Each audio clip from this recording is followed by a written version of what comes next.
they told me there's two possibilities. Either it goes green channel, where they don't inspect, they don't question the valuation you've put. We had an appraisal done and everything. They won't question that if it's green channel.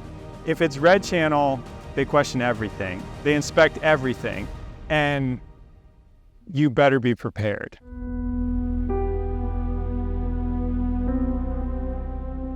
The day came and my customs agent submitted the documentation, and she said, I've submitted the documentation, but the system went down.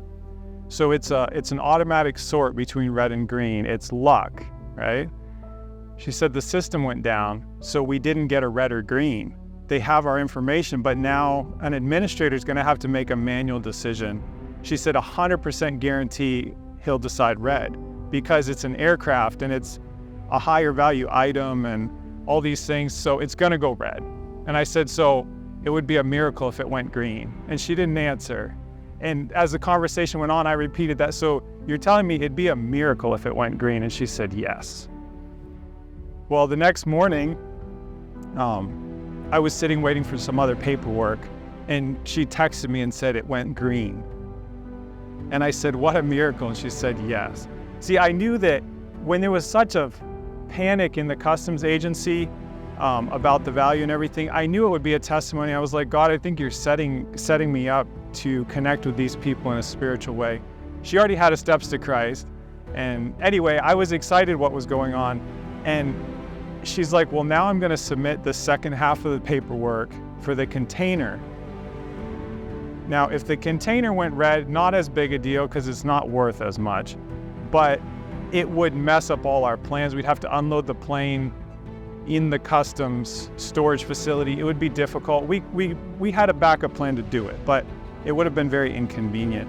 And so we had people praying, and she let me know half an hour later the container also came green. So about half an hour after that, I got an insurance policy in my hand. There had been a fatal accident 10 days before with a similar aircraft, and nobody wanted to touch our situation for an insurance policy, but I needed one to be able to get the plane out of customs. They approved me, which was a miracle, and then I got the paperwork just half an hour after we got the container and aircraft cleared from customs. And it was urgent, because if you don't get it out right away, they can change their mind and turn it back to red. So there was this, Lord, like, now you've done it all the way to here. You're not going to let it sit there, are you? And we got the insurance policy. I make a beeline for the customs agency to get the last documents, submit them to civil aviation. It's this big round robin process. And I'm there about to walk into my customs agent to get the last document, and I noticed the insurance policy is wrong. It has the wrong information on it. It's got the wrong registration number for the airplane, wrong year, everything's wrong. And I turn around to go back to the insurance company. I call my insurance agent who's helping me get the policy, and she says, they won't be able to fix it today. And I'm like, I have to get this out today. You have 48 hours, and if you wait more than 24, it'll go back red. And so God put the thought in my mind, call civil aviation. They're the ultimate authority on what the policy needs to say. I called them. What's the chance that I asked them, can I submit a policy with errors? What's the chance they're going to say yes to that? You know, they don't say yes to these kinds of things. And they said, yeah, you can submit it with errors. Just submit a correction as soon as you can. They said, we won't get to it for another week anyway. You'll probably have the correction in before then. So made a beeline to civil aviation with the policy with errors. Gave it to the secretary, and they said, wait a minute. And I said, oh boy, this could be another tomorrow. Mañana, you know, is a favorite word there. And they went in the back and they said, you need to go see the guy in the back. And I went in there, and it was a guy I know, and he's like, you're missing something. You're missing the cover letter. And I'm just watching him. He has the cover letters in front of him, but maybe it doesn't look like he expects. And he's flipping through, and I had an extra copy, so I pulled it out. Well, would this work? And he's like, yeah, that would work. And he's like, oh, you already had that. Here you go, you're all set.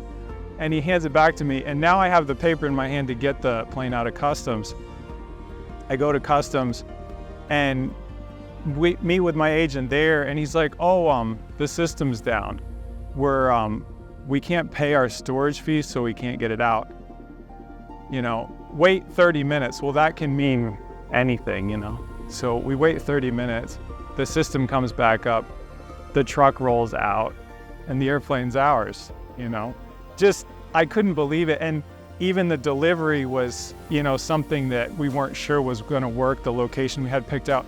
Everything worked out, and it was one of those moments that you just can't believe what God's doing. There's many times where he grows us in patience and faith, and it takes a long time to do things.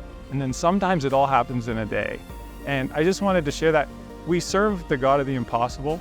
And this, to me, all of this, there's no way, knowing the system down there, to consider this within the realm of normal or possible. Even my customs agent, she said it would be a miracle if the first one comes out green, the big one, the one we care about, the airplane, and then the second one to come out green, and the insurance policy and civil aviation and the actual customs storage payment system. And so I just wanted to share that as an encouragement. God, He put us through lean times. He gave us evidence, but then He made us wait and trust. And in the end, He had it all planned better than we could have imagined. And I just want to give Him the glory for that.